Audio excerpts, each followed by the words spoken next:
Play something, Imogen, said Aunt Selina, in the particular voice she used for company, warm as poured cream and twice as thick. Something simple. We shouldn't like to tire our guests. There were only 11 guests, and none of them looked remotely at risk of fatigue, but Imogen rose from her chair by the window, where she had been doing her best impression of a woman who preferred shadows, and went to the pianoforte because refusing would cost more than complying. She played passively.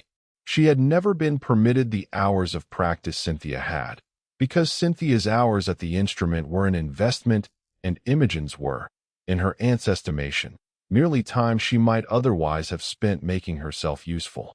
Halfway through the second page, her fingers caught on a chord that had always troubled her, and the music stumbled, recovered, stumbled again.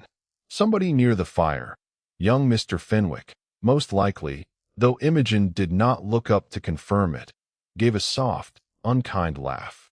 Aunt Selina did not laugh. She did something worse.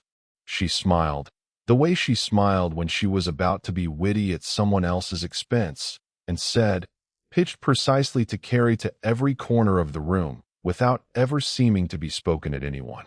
Well, there is a reason God gives every family one daughter for the drawing room and one for the stillroom. No good man will ever choose you, Imogen, not for your playing, at any rate. But you do have a gift for herbs. I'm sure some sensible farmer will be glad of a wife who can dose his cattle. The laughter this time was general, and worse for being general, because it meant the joke had been understood and approved of by the whole room at once, the way a fire catches everywhere before you have noticed it has caught anywhere. Imogen kept her hands on the keys a moment longer than she needed to. She was aware of her cousin Cynthia not laughing, which she appreciated, and of Cynthia not defending her either, which she had stopped expecting years ago. She was aware, distantly, of the candle flames leaning all one direction as a door somewhere in the house opened. She stood, folded her hands in front of her skirts the way a woman does when she intends to leave a room with her dignity intact whatever it costs her privately to do so, and said, quite steadily, "Then I had better go and see to the greenhouse before the rain finds every crack in it. Good evening." She had almost reached the door when a voice she did not know said, from just inside it, "Forgive me, I heard only the end of that. Was I meant to laugh as well? I find I've missed the joke. If you were in her place, would you have stayed silent, or walked away the moment your own family made you feel unwanted? Tell me what you would have done. And if you've stayed with us this far, like the story, subscribe, and tell us where you're watching from. Let's see how far this story travels." The man in the doorway was tall, dark-coated, rain still beaded in his hair, as though he had come in from the stable yard rather than through the hall, and he was looking not at Imogen but at Aunt Selina, with an expression of mild, genuine curiosity that was somehow far more unsettling than open disapproval would have been. Aunt Selina's smile did not so much fade as reorganize itself. "Mr. Ashworth, we didn't hear you announced. I'll let myself be shown in early. Lady Marchmont sends her apologies. Her carriage lost a wheel a mile back, and she is presently supervising its repair with more authority than the men attempting it." He glanced, briefly, at Imogen, who had not managed to leave. "I only asked because I should hate to think I'd walked in on a family joke and failed to appreciate it properly." "It was nothing," said Aunt Selina. "A little teasing. My niece has a rather better hand with plants than with music, that is all." Ah, Mr. Ashworth considered this with the seriousness of a man weighing evidence in a court of law.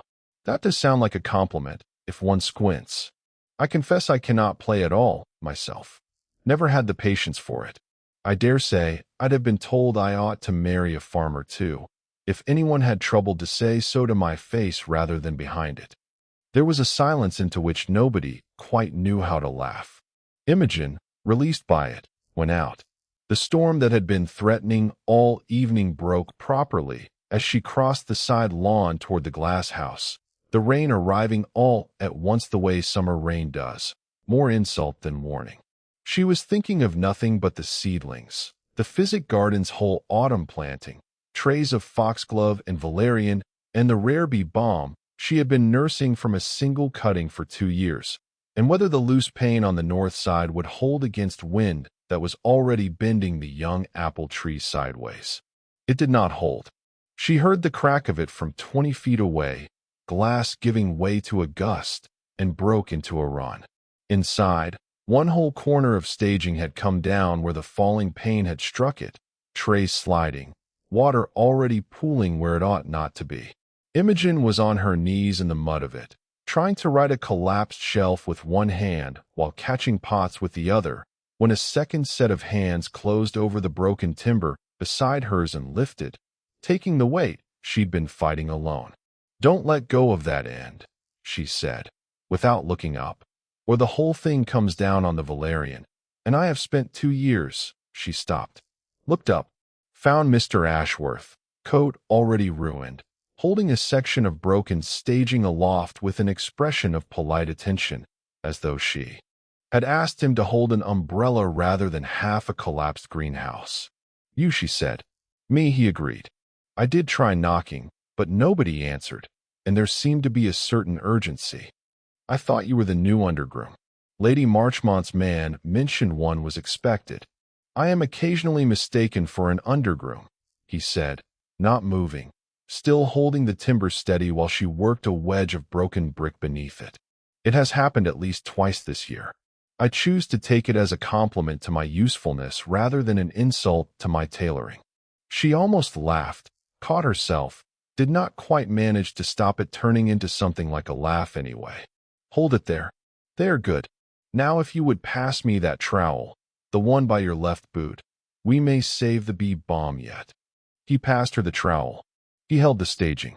He did not once, in the 20 minutes it took them to right the shelf, resettle the trays, and prop the broken pane with a board torn from a seed box, ask her a single question about who she was, what her aunt had meant, or why a gentleman's niece was on her knees in the mud at 10 o'clock at night. He simply worked, competently and without complaint, as though this were an ordinary way to spend an evening, and when it was done he looked, with real satisfaction, at the small salvaged forest of pots now huddled safe beneath the mended roof. "Bee balm," he said. 2 years, you said. From a single cutting. My mother grew the parent plant. It isn't worth anything to anyone but me." "It seems to me," said Mr. Ashworth, examining a bruised leaf with unwarranted gravity, "that a thing 2 years in the growing, and still alive after tonight, has demonstrated rather more worth than most things that come with a price attached." He looked at her properly then, for the first time, rain-soaked and filthy and entirely unlike a man who had any business being charmed by anything. "I don't believe I caught your name." In all the commotion, "Imogen Vane," she said. "And you have ruined a very good coat, Mr. Ashworth." "So I have," he said, and there was something in the way he said it. Pleased, almost, as though ruined coats were an underrated pleasure of life, that stayed with her long after he had bowed and gone back out into the rain, and left her alone with her rescued garden and the first uncomplicated conversation she could remember having in longer than she cared to count. Act 2. The man she did not know. She learned the truth from Mrs. Tilbury the following morning over the ironing. "Ashworth, is it he's calling himself?" The housekeeper did not look up from the linen, but her mouth had the particular set it got when she was enjoying herself. "That's the Duke of Rowan, miss. Come into the title not 8 months back, when his cousin and the cousin's boy both went within a season of each other. Influenza took the one, a fall from a horse took the other, God rest them. He were reading law in London before that, if the talk's to be believed, with no more thought of a dukedom than you or I. Larkspur Hall's been shut up since old September, waiting on him to decide what to do with it." Imogen set down the flat iron with more force than the shirt collar strictly required. "He let my aunt call him Mister for a quarter of an hour." "I expect," said Mrs. Tilbury, with the serenity of a woman who had survived 40 years in service and formed opinions about every family within 10 miles of them. "He wanted to see what she'd say to a mister that she wouldn't have said to a duke." It was, Imogen reflected, exactly the kind of thing Mr. Ashworth, the duke, would want to see. It made her furious for precisely as long as it took her to admit that it was also, infuriatingly, rather clever. She did not expect to see him again with any particular urgency, dukes not being in the general habit of returning to houses where they have been made to hold up collapsing greenhouses. And so she was entirely unprepared, for days later, to find him standing in the lane beyond the physic garden's low wall, in conversation with Hob Caro about a hedge. "Boundaries grown wild along here," he was saying, as Imogen approached with a trug of cut comfrey over one arm, unsure whether to retreat or brazen it out. "Larkspur's man tells me it hasn't been laid properly in a decade. I understand your mistress's garden backs onto it. I wondered whether there was some arrangement to be made, before I set men to cutting anything your household relies upon." "There is comfrey along that stretch," Imogen said, before Hob could answer for her, "and a fair quantity of self-seeded feverfew. And if your men take a billhook to it without asking, your grace, I shall have a great deal to say about it." He turned. He did not look surprised to find her there. She suspected, later, that he had known perfectly well where the physic garden lay, and had chosen the hedge as an excuse with the same unhurried precision he'd once used to hold up a collapsing shelf. "Your grace," he repeated, testing the words with faint distaste, as though they did not fit him well, and he was not yet reconciled to the tailoring. "I had rather hoped, Miss Vane, that we might dispense with that between ourselves. It is a great deal of syllables for so small an amount of actual difference in the man wearing them. I'm told the difference is considerable in the world generally." "In the world generally, yes. Standing in a lane discussing a hedge with a woman who once ordered me about with a trowel, I confess I fail to feel it." She could not help it. She laughed, properly this time, and Hob Caro found urgent business at the far end of the wall, with the tact of a man who had known Imogen since she was in short skirts and had strong opinions, unvoiced, about how she was treated in that house. They spoke for perhaps 20 minutes, about the hedge, and then about the comfrey, and then, because he asked, plainly, as though the answer mattered to him and not merely his conversation, about what she used it for, and the feverfew besides, and whether she had learned her craft from books or from someone. She told him about her mother, 3 years dead now, who had kept the physic garden before her and taught her which leaves eased a fever and which merely smelled as though they should. He listened the way almost no one in her life had troubled to listen, without once glancing past her shoulder for someone more interesting to arrive. "You don't ask why a gentlewoman troubles herself with cattle medicine," she said at last, half a challenge. "I don't see that it's cattle medicine. I see a woman who has kept an entire household in remedies for 3 years without, I'd wager, a single word of thanks for it. It seems to me the more interesting question is not why you do it, but why nobody has thought to ask you about it before now." She had no answer ready for that, which was, perhaps, its own kind of answer. He found reasons to return. A question about a tenant's cough that would not clear. Could she recommend anything? Larkspur's own physic garden having been neglected as thoroughly as everything else on the estate. A query, oddly formal, about whether the comfrey might be transplanted rather than cut, since he understood transplanting a stand that old was a delicate business, and he would not wish it botched by inexperienced hands. Each excuse was thinner than the last, and each time she saw through it a little sooner, and each time she found she did not particularly mind. Aunt Selina noticed on the 5th visit. She said nothing to Imogen directly. That was never her method. But Imogen came in from the garden one afternoon to find her aunt and Cynthia in close conference over the tea things, and the conversation stopped a half-second too abruptly for innocence. "The Duke of Rowan has been very attentive to your garden, I hear," Aunt Selina said. Once the silence had stretched long enough to be its own kind of accusation. "He has questions about the hedge." "For a month. Hedges are apparently more complicated than I had understood." Aunt Selina's smile arrived, thin and considering. "How fortunate that you've made yourself useful to him. Dukes value usefulness in the people around them, servants, tenants, that sort of person. It is a very sensible position for you to occupy, Imogen, and I would hate to see you mistake his politeness for anything grander than that. Men of his rank are taught from the cradle to be pleasant to everyone. It costs them nothing and means less. It was, Imogen recognized even as it stung, precisely calculated, not an insult exactly, nothing she could object to without seeming to claim more than had been offered her, but a small cold hand laid flat against the one warm thing that had happened to her in longer than she could remember. She said nothing. She went back out to the garden, where the comfort did not have opinions about her worth, and worked until the light failed. That night, lying awake, she found she could not decide which was worse, that her aunt might be right, or that some new and reckless part of her had already begun, quietly, to hope she was wrong.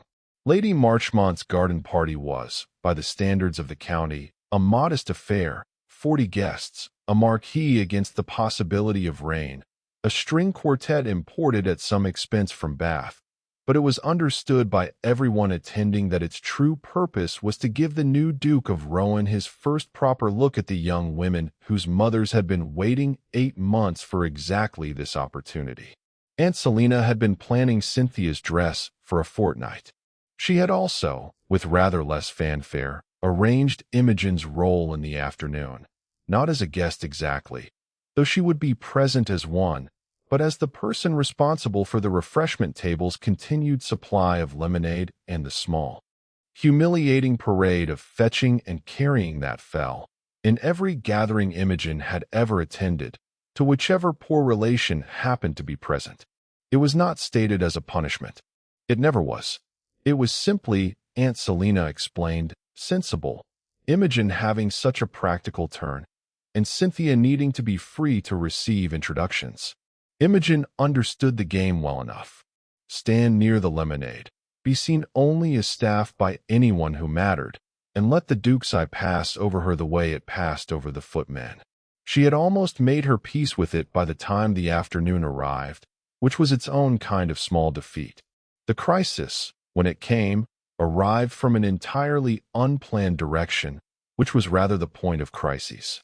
Lady Marchmont's youngest grandchild, a determined 4-year-old named Bertie who had been permitted to attend on the promise of good behavior he had no intention of keeping, got himself stung on the wrist by a wasp that had taken an interest in the lemonade, and set up a howl that emptied half the marquee of its composure in under a minute.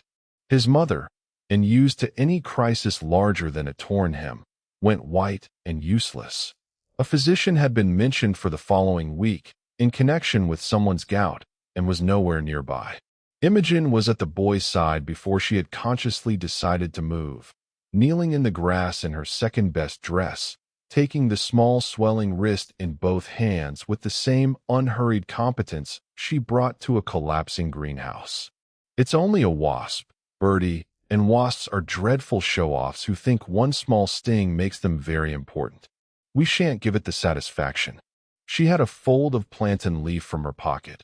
She never went anywhere in summer without one, a habit 30 guests found faintly ridiculous, and one guest was about to find otherwise, crushed between her fingers in a moment, pressed to the sting. "There, that will draw the worst of the heat out directly. You may tell everyone at supper that you were wounded in battle and bore it very bravely, which is more than most grown men manage." Bertie, arrested by the promise of a battle story, stopped howling to consider his prospects as a wounded hero. Within the minute he was more interested in the crushed leaf than the sting, and within 5 he was demanding, with the confidence of the very young, that Imogen show him which other plants in the garden could be used as weapons against wasps. The marquis, which had gone quiet with alarm, went quiet now with something else. Imogen became aware, straightening, wiping grass from her knees with as much dignity as the position allowed, that a good portion of Lady Marchmont's 40 guests were looking at her with an expression she did not recognize and took a moment to identify. It was respect, entirely unearned by rank or fortune, offered for the plain fact of having been useful and calm when it mattered. "Well," said Lady Marchmont, arriving at speed with the particular authority of a woman who had run a household for 50 years and did not intend to be told her grandson was in any real danger. She took one look at Bertie, now cheerfully demonstrating his battle wound to anyone who'd look, and turned her attention to Imogen with an expression far sharper than gratitude alone would explain. "Miss Vane, where in heaven's name did you learn to do that?" "My mother kept a physic garden, my lady. I've kept it since." "Have you indeed?" Lady Marchmont's gaze slid, briefly and with unmistakable meaning, toward the Marquis's far end, where the Duke of Rowan stood, having watched the entire small drama unfold without once looking away from it. "How very useful you must be to your aunt." She did not say it unkindly. She said it, in fact, with the precise inflection of a woman who had heard exactly how that usefulness was generally repaid, and who had drawn her own conclusions some time ago. The Duke crossed the lawn a few minutes later, when the general excitement had settled and Bertie had been returned, protesting, to his mother's supervision. He did not make a show of it. He simply arrived at Imogen's side, by the lemonade table she had been assigned to as though she belonged there and nowhere better, and said, in a voice pitched for her alone, "I have now watched you rescue a garden and a small boy inside a single fortnight. I begin to suspect you are dangerously competent, Miss Vane, and that the rest of us have simply been too idle to notice. It was only plantain, your grace. It was rather more than plantain, and you know it." He glanced once around the Marquis, at the mothers watching them with poorly hidden calculation, at Aunt Selina gone very still near the tea urn, at Cynthia, to her credit, smiling with what looked like genuine relief that no real harm had come to anyone. Then he did the thing that would be spoken of in 3 counties by the following Sunday. He offered Imogen his arm, in front of every guest present, and said, "Will you walk with me as far as the roses? I find I've had quite enough of being agreeable to people who want something from me, and I should like 10 minutes of conversation with someone who plainly does not." It was not proper. It was not, strictly, improper either. A walk in full view of 40 guests broke no rule that could be named, but it broke every unspoken understanding of how such an afternoon was meant to proceed, and everyone present knew it. Imogen, aware of her aunt's eyes on her back like 2 points of cold iron, took his arm. "You have caused a scandal," she told him, once they were out of easy earshot among the roses. "I have caused a topic of conversation. There is a difference, though I grant the distinction is often lost on the people doing the discussing." He glanced sideways at her, and there was something less guarded in his face than she had yet seen there. "I find I don't much mind it. I have spent 8 months being agreeable to people who wish to marry me for a house I never asked for. It is remarkably restful to be disagreeable in the company of someone who saved a hedge from me instead." "You make me sound very fierce." "You are very fierce," he said, without a trace of complaint. "It is, I have come to think, the best thing about you." The parcel arrived on a wet Tuesday, unremarkable in its plain wrapping, and Imogen very nearly set it aside for Cynthia before she saw her own name on the direction in an unfamiliar, careful hand. Inside, packed in damp moss with the meticulous care of someone who had clearly asked a gardener's advice on the matter, was a rooted cutting of a rose she had mentioned exactly once, in passing, weeks before, an old damask variety her mother had grown and lost the year before she died, that Imogen had spent 3 years failing to find replaced anywhere in the county. There was no note beyond a single line, and signed, in the same careful hand, "I understand this one is difficult to source. I hope it forgives the journey better than the last plants I helped move." She read it 4 times before she permitted herself to smile, and then she took the cutting straight out to the garden and gave it the best corner of the bed, and did not think about what it meant that a duke had apparently spent some part of his week making inquiries about a dead woman's roses on her behalf. He began coming more often after that, always with some thin thread of estate business to justify it, and always abandoning the pretense within the first 10 minutes.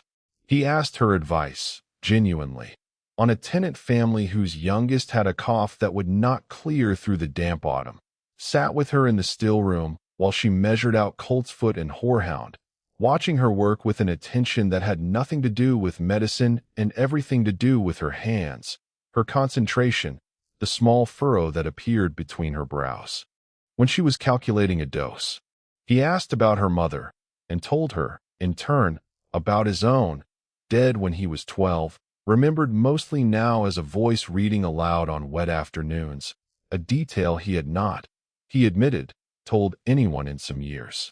Everyone I meet now wants to know about the title, he said, one gray afternoon in Larkspur's half-restored conservatory, rain sheeting the glass around them, while a fire someone had lit against the season's turn crackled in the grate nearby. What I intend to do with the estate. Whether I mean to sit in the Lords. Nobody has asked after my mother in 8 months. You are the first person who has wanted to know a single thing about me that isn't written on a deed somewhere.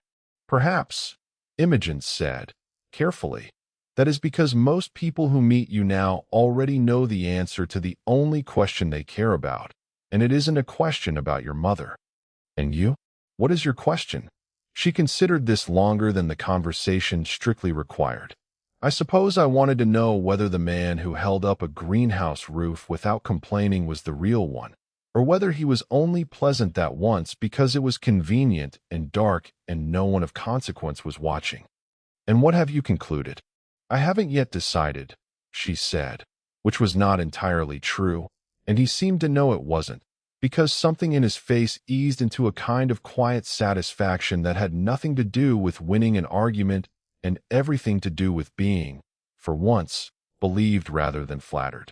It was in that conservatory, some weeks into the pattern of his visits, that she finally said aloud the thing she had been turning over privately for a month. My aunt says gentlemen of your rank are taught to be pleasant to everyone, that it costs you nothing, and means correspondingly little. Something shifted in his expression, not anger, exactly, but a kind of controlled stillness she was learning to recognize, as the shape his anger took when he judged it wisest not to show it plainly.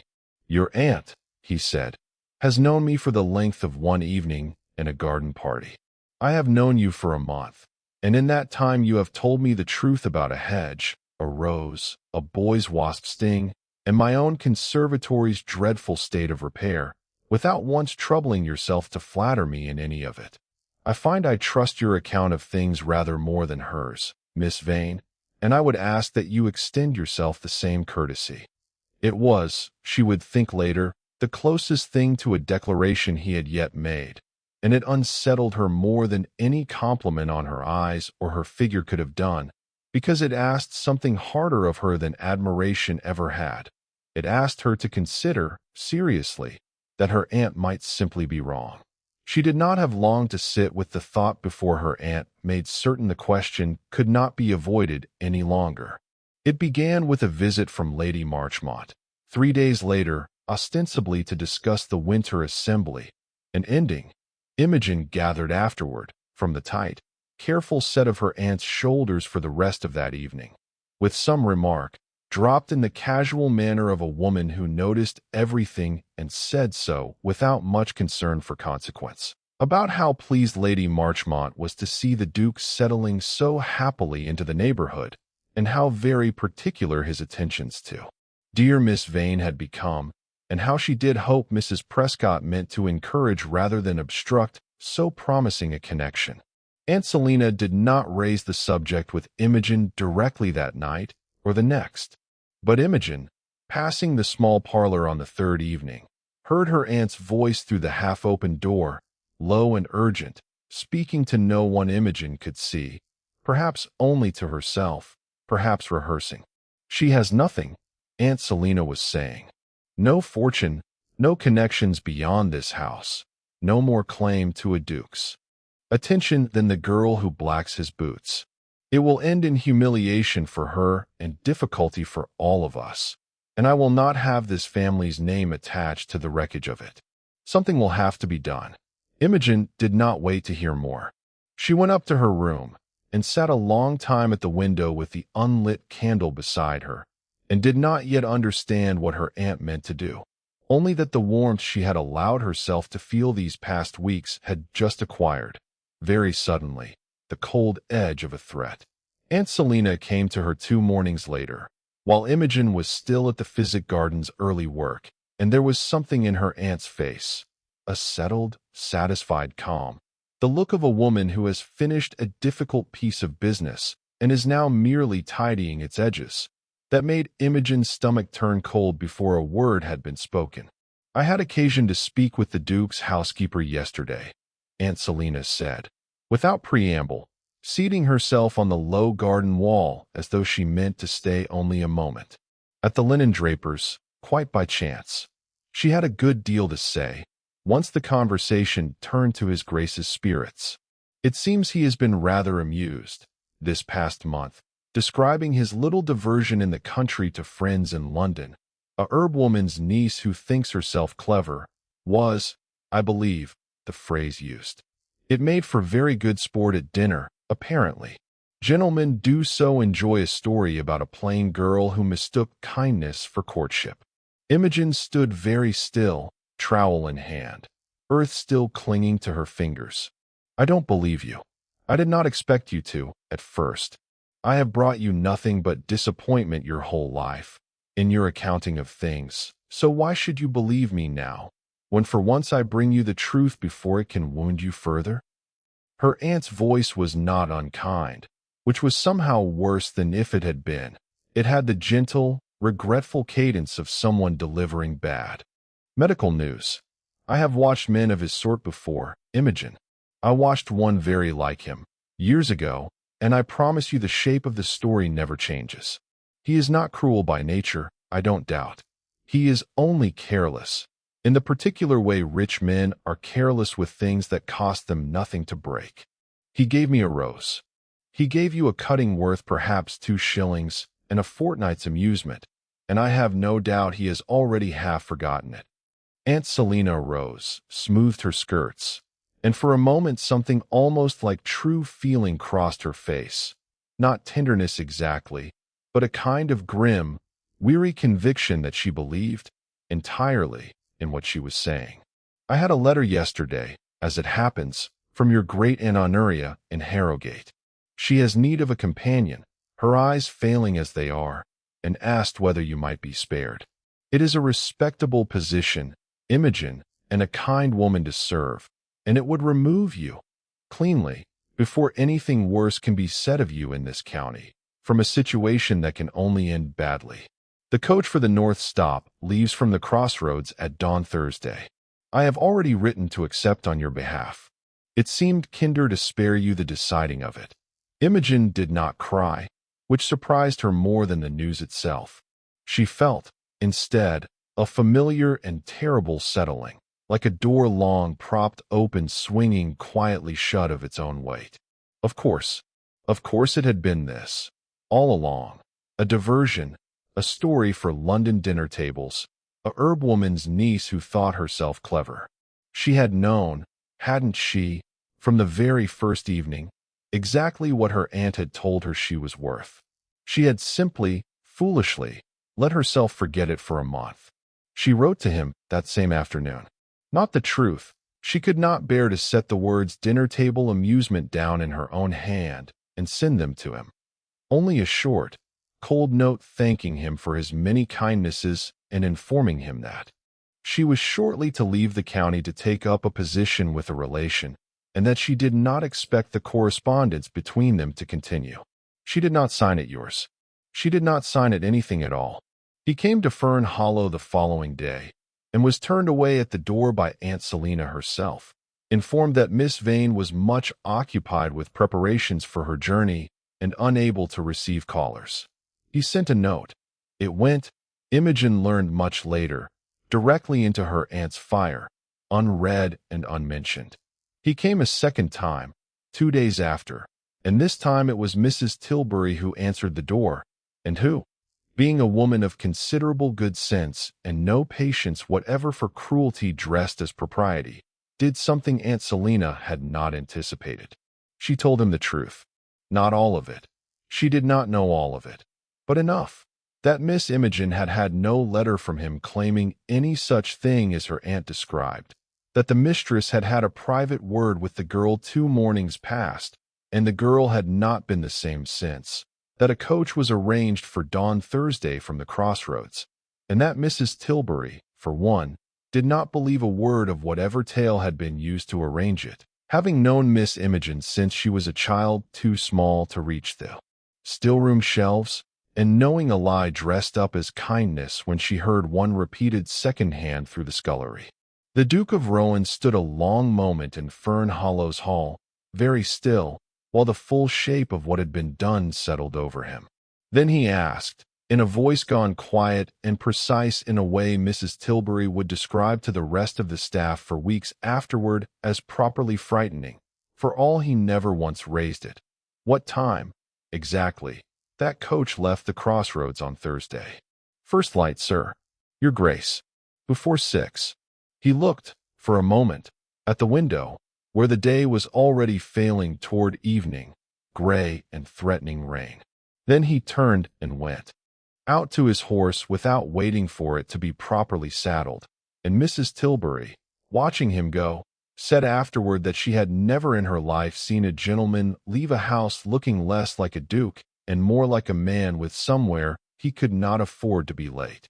Act 6. The Night Ride.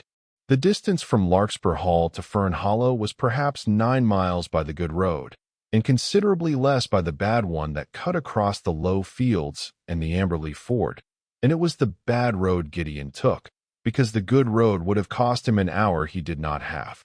The rain that had threatened all evening arrived somewhere past the 2nd mile, not the clean, decisive storm of that first night at the greenhouse, but something colder and more determined, the kind that soaked through wool in minutes and turned the field track to a churn of mud that sucked at the horse's legs with every stride. He did not slow. He had done the arithmetic of it a dozen times in the first quarter hour. Dawn at 5:30 this time of year. The coach leaving at 6, 9 miles of bad road. A horse that had already done a full day's work before he asked this of it. And every reckoning came out the same. It would be close, and there was no version of the night that improved by his going carefully. The Amberley gate was shut, and the gatekeeper long abed. He did not wait for the man to be roused. He paid the toll twice over through the man's own window, tossed down before the fellow had finished cursing at being woken, and was through before the chain had properly cleared the post. The ford, when he reached it near midnight, was running higher than he had ever seen it, swollen with 3 days of rain the low country hadn't yet managed to drain away, black water moving fast and silent under what moon there was. He sat his horse at the bank a full minute, calculating, and understood with a kind of distant clarity that a wiser man would turn back for the bridge 2 miles east and lose the better part of an hour doing it. He thought of Imogen on her knees in the mud of a collapsing greenhouse, refusing to let 2 years' work wash away for want of someone willing to hold a broken shelf steady. He put the horse at the water.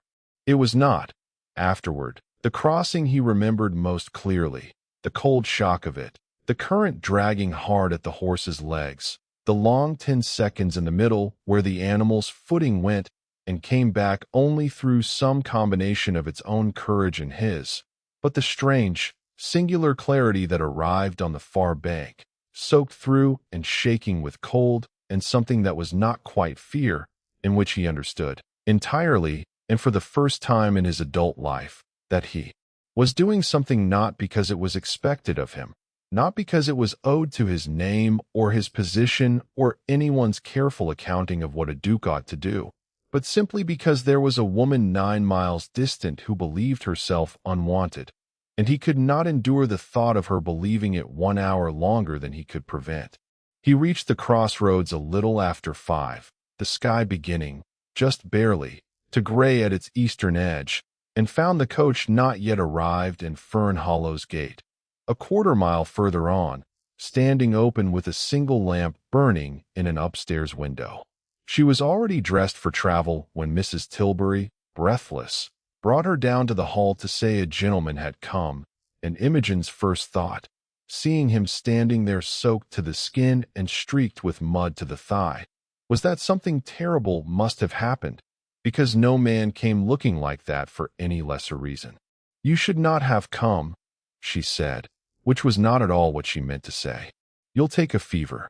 I have been called worse things this week than a man who caught cold in the rain. He was breathing hard still, and did not seem inclined to waste what breath he had on anything but the matter at hand. "I had a letter from you, Miss Vane, informing me our acquaintance was at an end, and I confess I read it 4 times before I understood. I did not believe a word of it. Not because I flatter myself you couldn't tire of me, but because the letter that ended it had none of you in it at all. No wit, no fierceness. It read like a document drafted by someone else and signed under duress, and I have spent 2 days trying to discover who drafted it. My aunt told me." Her voice caught, and she made herself finish it, because she had promised herself she would not be a coward about this, whatever it cost. "She told me you had made a joke of me, in London, that I was an amusement, a herb-woman's niece who mistook kindness for courtship." Something moved across his face that she had not seen there before, not the controlled stillness of restrained anger, but something rawer, closer to grief. "I have not been to London in 6 weeks. I have written to no one there of you at all, because you are not, Miss Vane, a matter I discuss over dinner for anyone's amusement. You are the reason I have found the last month bearable at all, in a life that has otherwise felt very much like being fitted for someone else's coat." He reached into his sodden coat and drew out, with hands that were not quite steady from cold or from something else, a small twist of oiled paper, which he opened to show her. 3 more cuttings of the damask rose, wrapped in damp moss, taken, she understood at once, from Larkspur's own conservatory in case the first had failed to take. "I brought you more of your mother's rose, because you told me once that a thing worth 2 years' patient growing is worth rather more than its price, and I wanted you to have enough of it, that losing 1 cutting could never again feel like losing all of her. I did not ride 9 miles through a flooded ford at midnight for an amusement, Imogen. I did it because I could not bear the thought of you standing at a crossroads at dawn believing yourself unwanted, when the truth is very nearly the opposite of that, and has been for some weeks now, if I am honest with myself about it." She stood a long moment in the doorway, rain-cold air at her back and the small ruined bouquet of rose cuttings held out between them, and felt something that had been braced rigid inside her for 2 days, for longer than that, if she were honest, for years longer, finally, carefully, begin to loosen. "My aunt will say you have made a scene." "Your aunt," he said, "has made a great many statements this past week that were not true. I find I am no longer greatly troubled by what she will say." The coach, when it arrived at the crossroads 20 minutes later, left for the north without a single passenger aboard. Act 7. The Choice. Aunt Selina's face, when Imogen walked back into Fern Hollow an hour after dawn with mud on her hem, and the Duke of Rowan's horse being walked cool in the stable yard, was a study in swiftly reorganizing strategy. "You missed the coach," she said, as though this were merely an unfortunate scheduling difficulty rather than the collapse of a carefully built deception. "I did," Imogen agreed. "I understand you told the Duke I had gone gladly, and told me he had mocked me to his London friends, and that neither of those things was true. I should like you to explain to me why." It was not a question asked in anger, or not only in anger. It was asked, Imogen realized even as she spoke it, with a kind of exhausted clarity she had never before permitted herself in her aunt's presence, the plain, unadorned wish to finally understand. Aunt Selina's composure did not crack all at once. It went, instead, the way old plaster goes, a fine web of cracks spreading outward from some first small pressure until the whole surface gave at once. "Because you have cost this family nothing for years and asked for nothing in return, and I could not watch you throw that away on a man who will tire of you within a 12-month and leave this family holding the wreckage of your ruined reputation, while Cynthia's own prospects wither in the shadow of your scandal. Do you think dukes marry herb women's nieces, Imogen? Do you think this ends anywhere but in your humiliation and ours alongside it? I think, Imogen said, that you needed me to believe no good man would ever choose me, because as long as I believed it, I would never leave, and you would never have to manage this house, or this garden, or Cynthia's future, without someone to do the work you didn't wish to do yourself. I have wondered, these last weeks, whether it was truly my welfare you feared for, or your own comfort. I believe now I have my answer. It was Lady Marchmont, arrived that same afternoon on the pretext of returning a borrowed book and staying rather longer than any book required, who delivered the final, unlooked-for blow to whatever remained of Aunt Selina's standing. She said it lightly, over tea, in the particular carrying voice she used when she intended a remark to travel well beyond the room it was spoken in. I understand Mrs. Prescott arranged quite a clever scheme to send her niece north, on the strength of a story about His Grace that turns out to have had no truth in it whatever. How very resourceful. I do hope, Mrs. Prescott, you'll forgive my saying I find myself newly cautious about accepting any account you offer of your niece's affairs, having learned how creatively you're capable of managing the facts when it suits you. It was not shouted. It did not need to be. Within a week, the story had made its careful, devastating way through every drawing room in the county, not as scandal exactly, but as something worse for a woman of Aunt Selina's temperament. As a small, sad joke, the tale of a woman so anxious about appearances that she had lied to keep a niece unmarried, only to be caught out by the niece's own good fortune. Cynthia, to everyone's surprise but Imogen's, was the one who came to her that evening, sitting on the edge of Imogen's bed with an awkwardness that suggested the conversation was entirely without precedent between them. I didn't know, Cynthia said, about the letter or any of it. I want you to believe that, even if you've no particular reason to. She twisted her hands in her lap. I have watched Mother do this to you my whole life and told myself it wasn't my business to interfere because interfering never seemed to change anything, and because, I'll be honest with you, since honesty seems to be rather in fashion this week, because it was easier to be the daughter who was praised than the one who wasn't. I am sorry for that. I don't know that sorry means very much, but I find I mean it. Imogen, who had spent a great many years learning not to expect kindness from that particular quarter, found she believed her. Aldous Fenwick, who had laughed loudest that first evening at the pianoforte, called at Fern Hollow some days later, not to see Cynthia, as he generally did, but to offer Imogen, with considerable and unpracticed discomfort, something that was almost an apology. I oughtn't to have laughed, he said, turning his hat in his hands. It was cheaply done, and I have thought rather worse of myself for it since.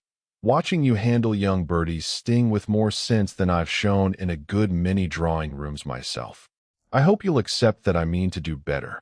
She did not need his apology to know her own worth any longer, but she accepted it kindly, because it cost her nothing to be gracious to a man who had found, however belatedly, the honesty to offer it. They did not marry within the month, though half the county confidently predicted it would happen inside a fortnight of the coach that left without her. Gideon called at Fern Hollow through the autumn with the same patient regularity he had shown from the first, and Imogen let herself, slowly and without hurrying it, discover what it was to be courted by a man who wanted nothing from her but her company and her honesty, both of which she had always had in abundance and had simply, for years, believed worthless.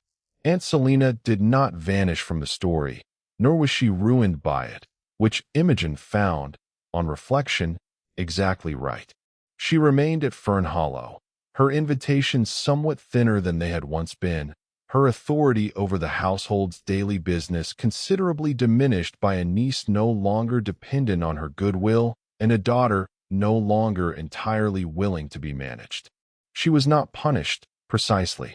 She simply discovered, gradually and without any single dramatic reckoning, what it costs a person to have spent years building a reputation on the smallness of someone else, once that someone else has stopped agreeing to be small.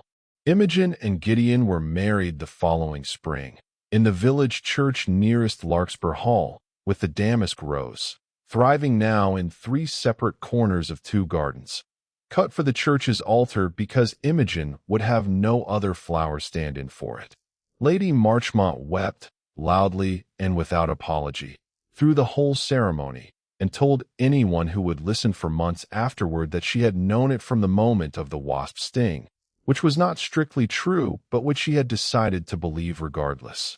It was some years later, long enough that the physic garden at Larkspur had grown to twice its old size, long enough that Imogen no longer flinched, even privately, at the memory of a candlelit drawing room and a voice saying no good man will ever choose you.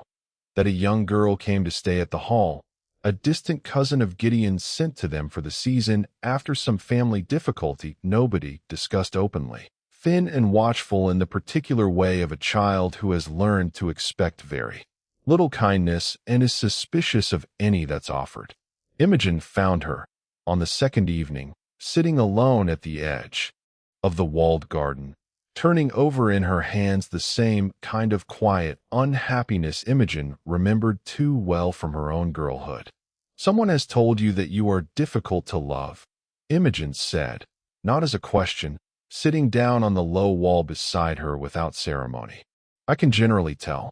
I wore that particular expression myself, for a good many years." The girl looked up, startled, and did not deny it. "I want to tell you something I did not believe for a long time, and wish very much someone had told me sooner," Imogen said. "The people who tell you that you are hard to love are very often the people who have found it convenient that you believe them. It costs them nothing, and it keeps you small, and smallness is easy to manage. But it was never true of me, and I don't believe for one moment that it is true of you." She nodded toward the gate at the garden's far end, where a horse's hoofbeats had just become audible on the drive, unhurried this time, in ordinary daylight, a man arriving home rather than racing through darkness to reach anyone. "That is my husband, coming back from the tenant farms. He did not choose me because I became easier to love, or prettier, or more agreeable to the people who decided I wasn't worth much.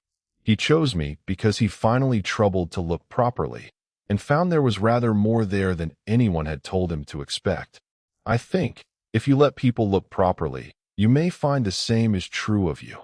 Gideon came through the gate a few minutes later, mud on his boots and an ordinary, unremarkable happiness in his face at the sight of her, the same happiness she had learned, over the years, to expect rather than doubt.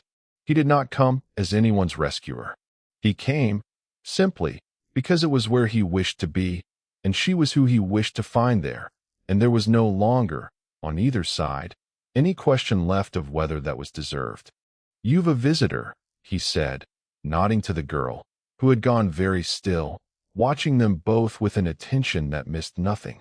"I've a friend," Imogen said, and reached to take his hand, and did not need, any longer, to wonder whether she had been chosen for the right reasons, because she had watched him choose her, deliberately and in daylight, for exactly the woman she had always been.